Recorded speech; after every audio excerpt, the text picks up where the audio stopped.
Hey friends, welcome back to the channel. So for this week's episode, I would like to talk about fear mongering because it's all I seem to see online, in the news, wherever I look, wherever I turn. There's something that is fear inducing, something that is trying to catch our attention to make us feel afraid. And we're honestly doing it to ourselves at this point. So I just want to jump right in.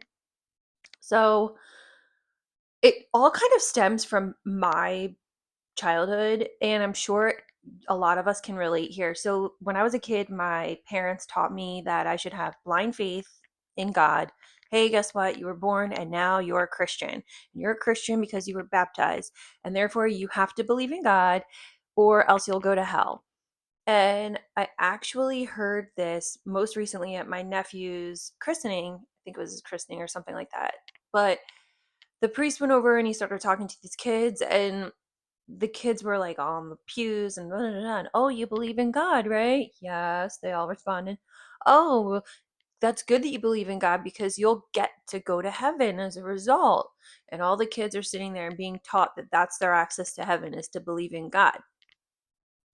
I was also taught from a very young age that God is to be feared, that God is judgmental, that God is an angry God. And I know today that's simply not true. I know that God is a loving God. God is love. But I also see the other end of the scope where God is not as involved in our lives as we would like to think. That sounds contradictive to a lot of things that we've been taught. It also sounds strange because, like, what is life if it is not all God? It is God. But what God is energy. God is all. God is you. God is me. God is my water bottle. God is this t shirt. God is this fake plant. God is the real plant. God is the bad guy who robbed a bank. God is the good guy who helped a lady cross the street. God is literally all. So you can't separate God from anything. And I think today we like to separate God from things, and we like to make it seem like we are the responsible party for destruction and war, but God is war too. God is literally everything, every single thing. So, what does that mean? What does it mean? How can God be the good and the bad? God doesn't associate with bad, right? Like, we were taught that God is the Almighty and that God is to be revered, to be worshiped, but God never told me that.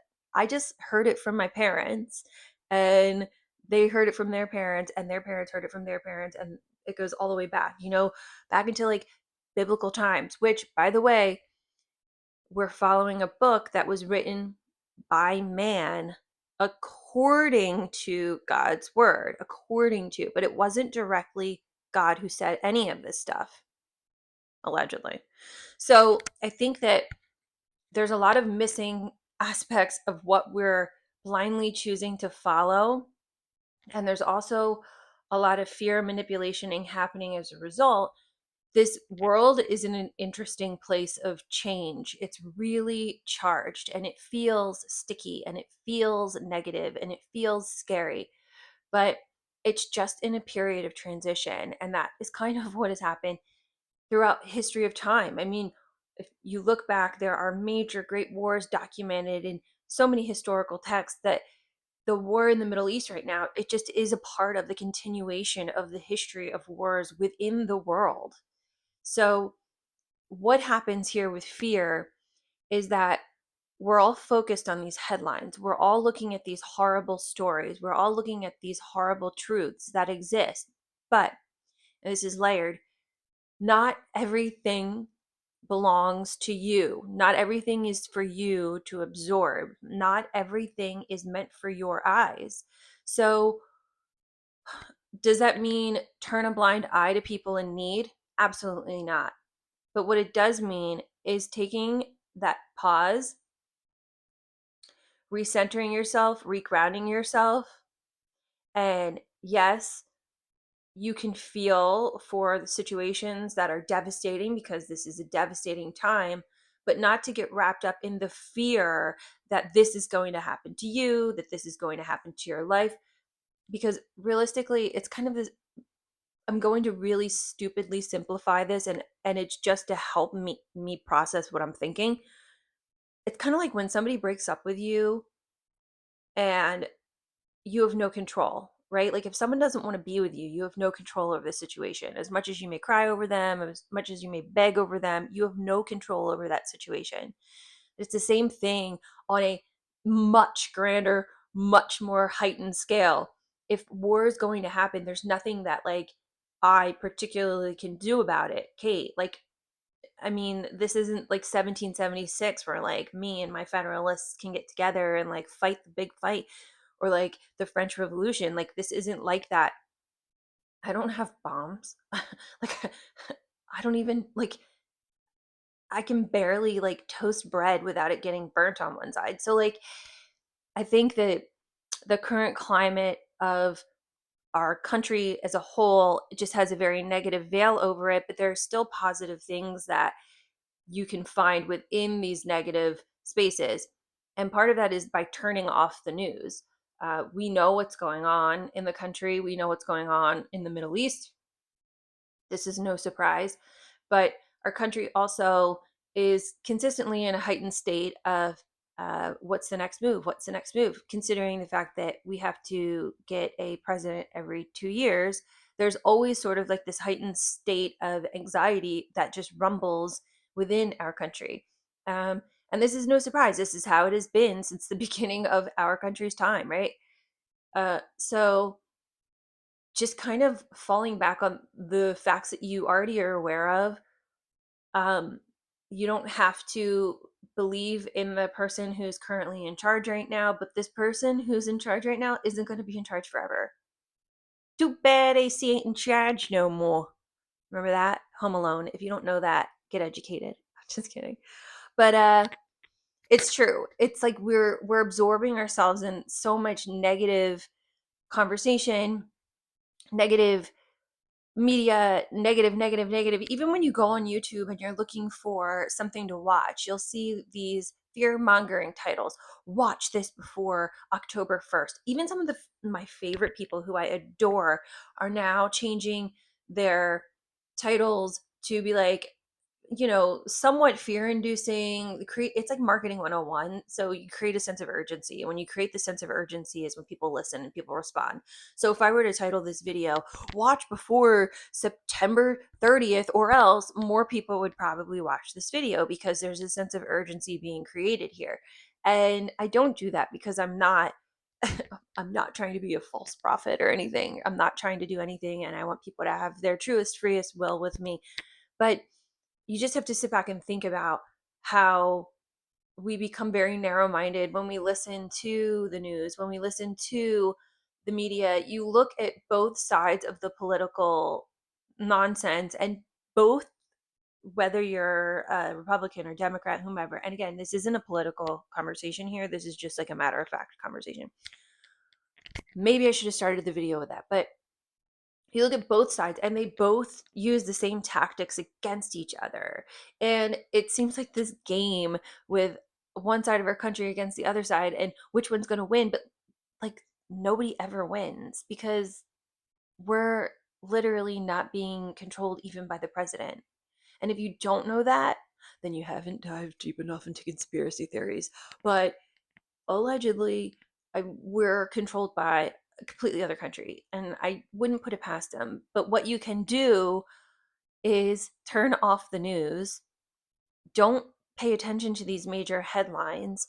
Do your part that you feel called to do. Don't, if you feel pressured to do something, it's not with you. It's not within you. It's not your lane. Stay in your lane. But if you feel genuinely called to make a difference, to make an impact, do something, then that maybe is a part of your soul's path. But not everything is a part of everyone's soul's path. And I can tell you right now, anxious thoughts about things that we can't control, it's not a part of anyone's path at all whatsoever.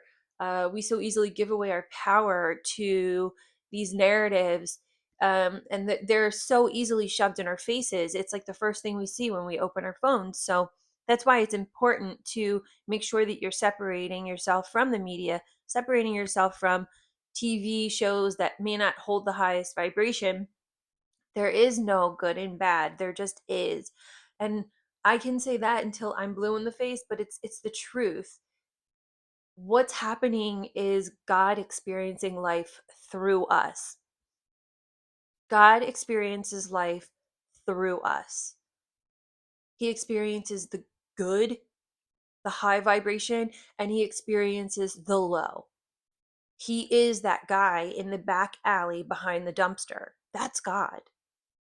And we like tend to separate ourselves from from all that is. And it's so interesting how the ego works, because that ego is kind of like that separating force, but which we need the ego. We need it to survive. It's a part of who we are. But it causes separation instead of looking at, that man needs help and helping this person out. We instead are like, oh, we're separate from that. I don't want that trash. And it's just like, that trash is also God. So instead of looking at things with such a negative lens, look at things with a more compassionate lens. Back to the beginning part of this conversation, where I was taught that God was this like intense, judgmental, bow before me kind of mysterious figure up in the sky. What I've come to learn today is the God that I know and love is a God of love. And instead of telling people what they shouldn't do with their lives because God wouldn't want to see that, like you're not Christian if you don't X, Y, and Z. That sounds like a lot of judgment. Um, and I'm pretty sure that God is the only one that judges according to the way I was, raised. But when I really look at the bigger picture, we're so judgmental. It's us who's judging. We judge consistently. We judge food on the basis of the way it looks. If it doesn't look appetizing, it's likely not appetizing. The whole don't judge a book by its cover, when did that even come about, right? Like we've been talking about this forever. I actually want to Google when that saying came into the picture, because we have been judging since before time. You think about the Salem witch trials, even these poor women were judged off of something that these guys didn't know, didn't understand. Poor Tituba was just having a good time, and these people came over, and then I literally everybody died. So this is all just, I mean, that's an exaggerated example of today, but is it I don't know if it is. I think that it's so easy to look away from things that we fear instead of leaning into things with curiosity and understanding why things are the way they are. And if we took a second and paused and just read or fully listened to the other party, fully understood what this other person wanted to say, most arguments happen because of a misunderstanding. Generally speaking, most arguments occur because someone's misunderstood something and therefore there's anger. I said this in another video. We're imperfect people. We are meant to feel. We are meant to understand the grapplings of what it is to be human being. So instead of leaning into fear, like you're afraid of the dark. Why are you afraid of the dark? Because you can't see what's in the dark. But what is it that's in the dark is absolutely nothing. It's furniture. It's a lampshade. It's your bed. It's you. You are in the dark. Once we start facing our shadows and start leaning into the things that scare us, is when we were open to a new world of other possibilities. You can, this is even a smaller example. The other day I asked my sister to listen to this song, and she closed the door on me immediately and was like, nope, not interested. And I didn't understand why wouldn't you be interested in something so simple as a song? And it's like she just didn't want to understand listening to it. She didn't want to hear it. She wasn't, hard no. And we're closing the door on things that could lead to beautiful experiences, to beautiful connections, to beautiful relationships. And if we just took the time to hear each other out fully, and if there is a disagreement, if there is a misunderstanding, trying to, you don't have to agree on everything, but trying to at least understand the other perspective before you decide that you align with it or not. That's the most important part. We just fail to do that as a society. And instead, we are met with those headlines that we all seem to be leaning into. And, celebrities using their platform to speak against whatever and what have you. And like, words are all good, but like, words mean nothing unless there's action behind it. And if you're planning on doing something because it's in your soul's path to do so, then do it. But if not, silence is golden. Lean in, go within, learn where you're meant to be in this world. Learn how you individually can make an impact in your world. Go outside, see if there's trash on the ground and just start picking it up. See if you can cause a ripple effect with your neighbors. See if there's something useful that you can do in your community to start small. You don't have to save the world, but you can start small if that's something that you really feel called to do. But if you don't feel called to do it and you're just online being a keyboard warrior, then you're a part of the problem. And what is that problem? You're fear mongering. You're pushing that narrative of negativity, and negativity exists. It just does, right? We can't live on earth and there not be negativity. You can't live on earth and have the same streamline of thought. You can't. We are all individuals having unique experiences here on earth. So, therefore, there's going to be differences, but we have to just remember how we choose to navigate these differences. Because when we're, oh, she's wrong, and because she's wrong, I'm never going to speak to her again because she and I don't have the same views, we don't have the same thoughts around this, and therefore I don't ever want to speak to her again. Like, that to me seems nonsensical. That to me seems like backwards. That to me feels like you're condemning someone for being different, when in all actuality everyone on the planet is different. We may have similarities, we may have things that we align with, you know. You like pickleball, so do I don't even know how to play pickleball, but like, it's just things like that. It doesn't mean that we're the same person.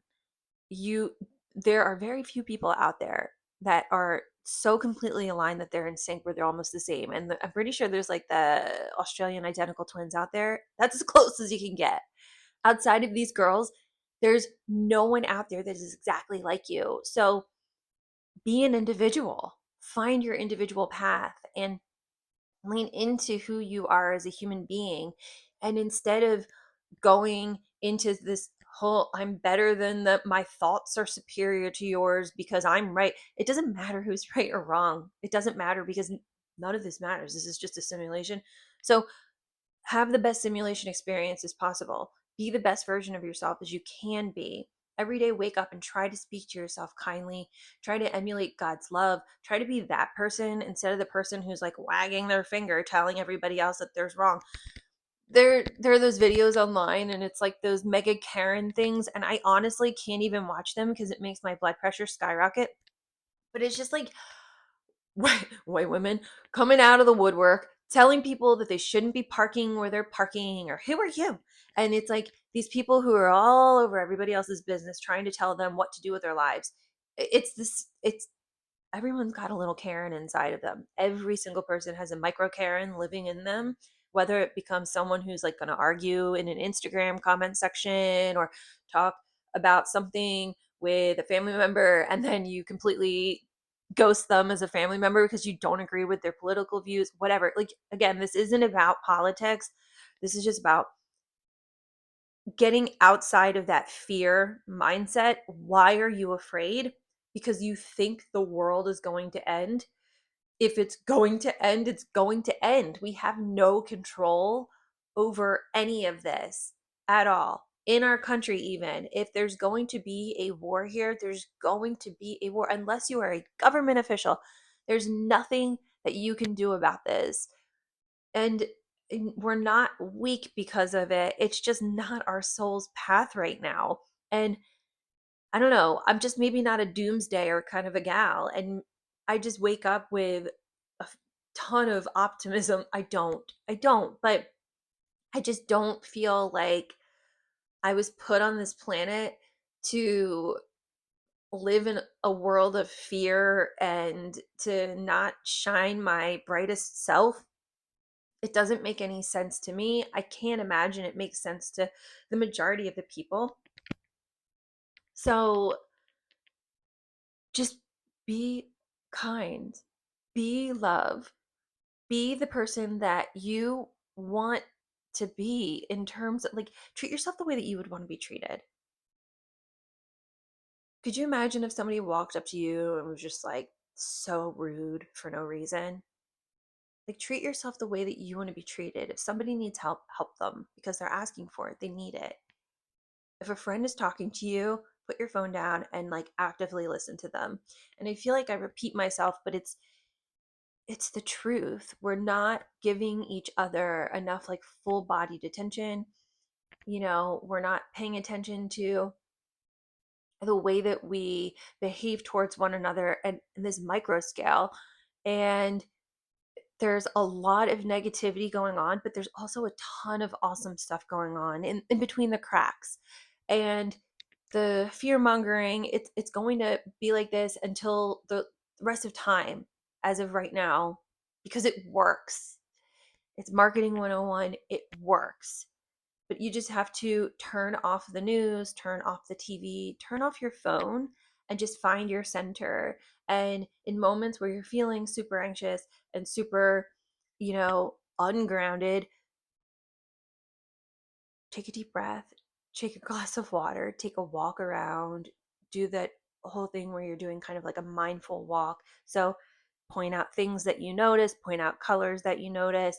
Um, you can do a quick meditation if you need just a little breathing exercise. You can breathe in slowly, inhale, and exhale slowly. And the skin of your lips is known to calm down. It's scientifically proven when you breathe out. There's a calming effect that occurs with that. There are so many things that you can do to kind of recenter yourself, but unless you are called to work in the field of politics or religion or something else along those lines, it's best to recenter and stay in your lane and just kind of focus on you as the individual path that you're on towards expansion, because ultimately that's why we're here. That's why we're on earth. We're here to expand beyond the current stance of where we are, but it's also a choice. You have to choose to want to grow. So it's entirely up to you. I leave it in your hands. But there's nothing to fear but fear itself. And Teddy Roosevelt said that, I believe. And that's the truth. The only thing we have right now in this moment is the present moment. That's it. Right now. Right now. Right now. Right now. That's all we have. We don't have yesterday. We don't have tomorrow. Nothing is promised. I also saw this other quote and it was like, I mean, it was like slightly irresponsible, but I loved it. It was like, you know how much money you have in your bank account, but you don't know if you have tomorrow. So buy the jacket. It was something like that. And I loved it because it's true. It's like life isn't, if we're lucky, we have 80 odd years. If we're lucky, and I say lucky with loose quotes because I don't really know, like 80 odd years for some people could be good. It could be like a living hell. So try to make the best out of the time that we have, because tomorrow is not guaranteed. It is not promised. I mean, like the world could implode in 3, 2. It could. We have to use our time wisely because on earth time exists. So use it. It moves. Use it. Use it to your benefit. You can use it poorly if you want. It's a choice, but use it for your benefit.